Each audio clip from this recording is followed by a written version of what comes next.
So, those things I've seen yes and no, but the few things that I've seen universally about amongst the great leaders I've met, number one, and these things, number one and number two sort of go together. Number one is courage. Mm. Number one is courage. Uh, the courage to speak truth to power, the courage to be honest about my own failings, my own capabilities, the courage to be open about my failings and my capabilities. Like these things are excruciating. The courage to tell somebody something that you know is going to hurt their feelings. Mm. Like these things, leadership is an incredibly difficult thing to do. And courage, which then begs the question, where does courage come from?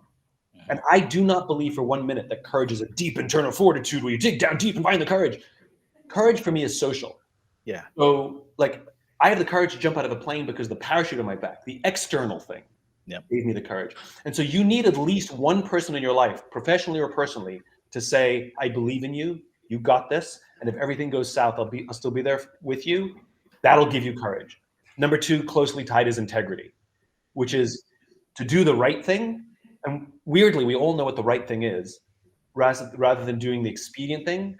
Like I can't stand it when companies do unethical things and all the CEOs are dragged in front of Congress and they all say the same thing. We broke no laws. No, you didn't break a law by raising the price of your essential drug by 1,000%, but it's pretty unethical. Yeah. Right? Like we all know what right is, and the law is a lower standard.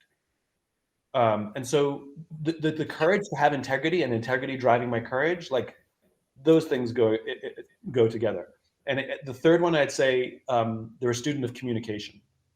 Because a huge part of leadership is the skill of listening and the skill of speaking in a way that allows people to not only to feel, listening in a way that allows people to feel heard, and speaking in a way that people can hear, as opposed to triggering people, et cetera, et cetera.